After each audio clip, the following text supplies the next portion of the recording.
Hello friends, this is Aradhana Singh. Study rain में आप सभी का स्वागत है।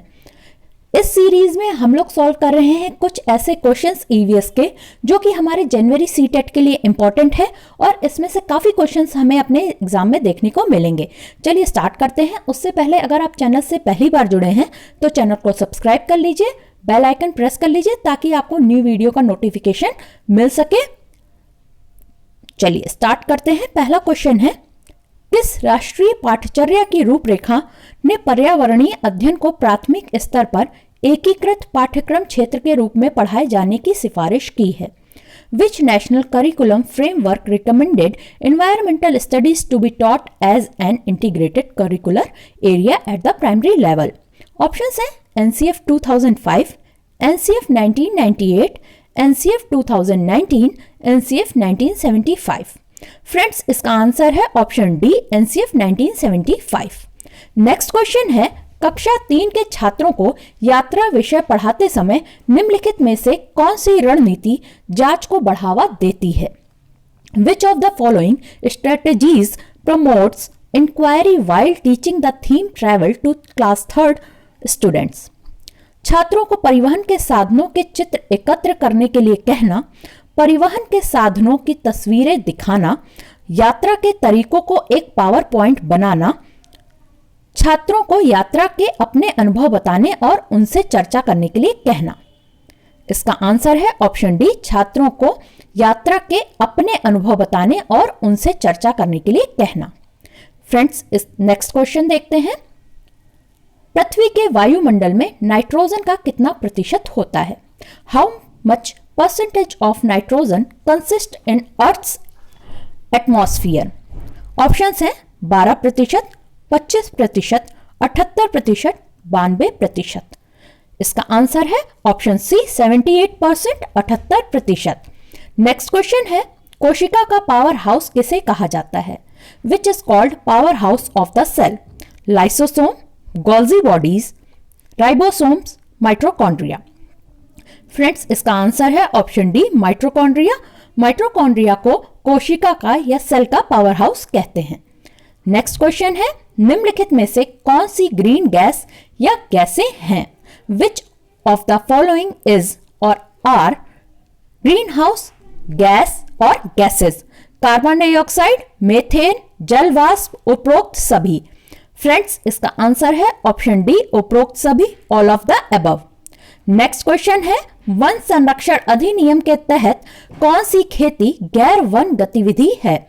Which farming is not forest activity under forest conservation act? Options हैं चाय, रबर, सहतूत, उपरोक्त सभी। फ्रेंड्स, इसका आंसर होगा ऑप्शन डी, उपरोक्त सभी, all of the above. Next question देखते हैं, वायु प्रदूषण का स्रोत कौन सा नहीं है? Which is not a source of air pollution? Options हैं धूल के कण, ठोस अवशेष, इंडस्ट्रीज, ऑटोमोबाइल। इसका आंसर है ऑप्शन बी, ठोस अवशेष, सॉलिड वेस्ट।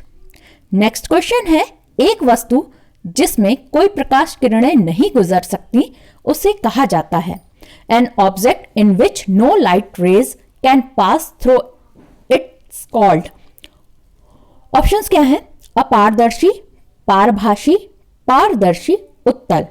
फ्रेंड्स, इसका आंसर है ऑप्शन ए, अपारदर्शी, ओपेक। नेक्स्ट क्वेश्चन है, स्थानों, दूरियों और दिशा के सापेक्ष स्थिति को समझने की क्षमता है। The ability to understand relative position of places, distances and direction is. Options क्या हैं? स्थिति कौशल, ग्राफिक कौशल, दिशात्मक कौशल या फिर मानचित्रण कौशल। इसका आंसर है ऑप्शन डी, मानचित्रण कौशल, मैपिंग स्किल्स। नेक्स्ट क्वेश्चन क्या है देखते हैं, ईवीएस के साथ भाषा को एकीकृत करने का सबसे अच्छा तरीका क्या है? Which of these pedagogical strategies in the best way to integrate language with EVS? Options क्या हैं? व्यक्ति अध्ययन विधि, केस स्टडीज, क्षेत्र यात्राएं, फील्ड ट्रिप्स, कहानी, स्टोरी टेलिंग, उपरोक्त सभी, all of the above. Friends, इसका आंसर है option D, all of the above.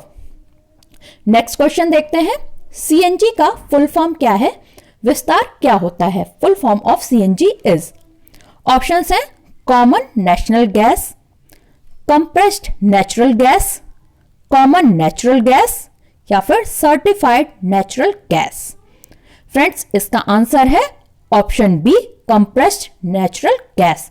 और जो हमारे घरों में होती है वो होती है एलपीजी। एलपीजी का फुल फॉर्म होता है liquid petroleum gas. Next question देखते हैं। डेंगू रोग का वाहक है। Carrier of dengue disease is, options हैं एडीज मच्छर, क्यूलेक्स मच्छर, मक्खी या एनाफिलीज मच्छर। फ्रेंड्स, इसका आंसर है ऑप्शन ए, एडीज मच्छर या मॉस्किटो। नेक्स्ट क्वेश्चन देखते हैं। किस पदार्थ की अवस्था में अणुओं के बीच की दूरी न्यूनतम होती है? In which state of matter the distance between the molecules is minimum.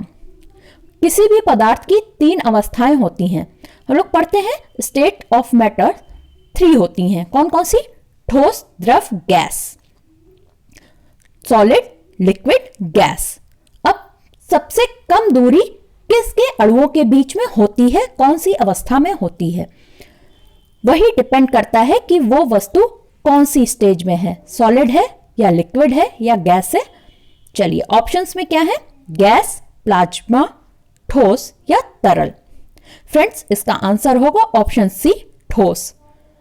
अणुओं के बीच की दूरी ही निश्चित करती है कि वो वस्तु क्या है, ठोस है या गैस है या तरल है। और ठोस में सबसे ज्यादा पास में होती है, इसीलिए उसका जो आयतन होता है, जो साइज होता है, वो एक निश्चित होता है। चलिए आगे चलते हैं। ईवीएस पाठ्य पुस्तक में सांप, छछूंदर पर एक अध्याय है। इसका उद्देश्य बच्चों को जागरूक करना और संवेदनशील बनाना है। ऑप्शंस क्या है? यह एक गैर कानूनी कार्य है, इसलिए वो चैप्टर है। सपेरों के लिए, क्योंकि बच्चे इन दिनों अक्सर उन्हें नहीं देखते, कि सपेरों सांपों को नुकसान नहीं पहुंचाएं और उन्हें अपनी आजीविका से वंचित करने से पहले विकल्पों को प्रदान करने की आवश्यकता है। वह जानवर पालना अच्छा है। इसका आंसर है ऑप्शन सी, कि सपेरे सांपों को नुकसान नहीं पहुंचाएं और उन्हें अपनी आजीविका से वंचित करने से पहले विकल्पों को प्रदान करने की आवश्यकता है। नेक्स्ट क्वेश्चन है, निम्नलिखित में से कौन सी एक अदिश राशि है? Which one of the following is a scalar quantity. Options क्या है? द्रव्यमान, मास, गुरुत्वाकर्षण, ग्रेविटी, गति, मोमेंटम, बल, फोर्स। इसका आंसर है ऑप्शन ए, द्रव्यमान। अब ये सदिश राशि, अदिश राशि है क्या? सदिश राशि वेक्टर क्वांटिटीज, जिन भौतिक राशि में मात्रा या और दिशा दोनों होते हैं, उन्हें हम सदिश राशि कहते हैं। और जिसमें सिर्फ परिमाण होता है या मात्रा होती है, उसे हम अदिश राशि कहते हैं। अदिश राशि में दिशा नहीं होती है। अब सदिश राशि के उदाहरण क्या है? संवेग है, आवेग है, त्वरण है, बल, विस्थापन, वेग, भार। इन सब चीजों में क्या होगा? परिमाण भी होगा, मात्रा भी होगी और दिशा भी होगी। मींस दोनों चीजें होती हैं। और अदिश राशि के उदाहरण समय है, चाल, द्रव्यमान, कार्य, ऊर्जा। इन सब चीजों में दिशा नहीं होती है, सिर्फ परिमाण होता है या मात्रा होती है। इसको आप इससे भी समझ सकते हैं, जैसे कोई कार चल रही है, उसकी चाल है तो वो किसी दिशा में चल रही है, उसकी चाल जो होगी वो किसी दिशा में होगी। जबकि वेट जो होगा उसकी कोई दिशा नहीं होगी, वो सिर्फ भार होता है। तो स्केलर क्वांटिटी कौन सी है? कार का चलना मीन्स चाल या स्पीड।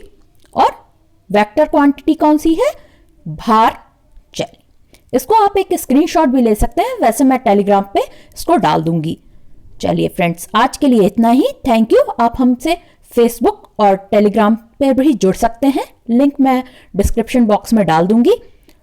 अगर आप चैनल से अभी भी नहीं जुड़े हैं या पहली बार जुड़े हैं तो चैनल को सब्सक्राइब कर लीजिए, बेल आइकन भी प्रेस कर लीजिएगा, ताकि आपको जब भी मैं वीडियो डालूं तो आपको नोटिफिकेशन मिल सके। वीडियो अच्छा लगा हो तो लाइक कर दीजिए, अपने फ्रेंड्स में शेयर कर दीजिए ज़्यादा से ज़्यादा। Thank you. जय हिंद।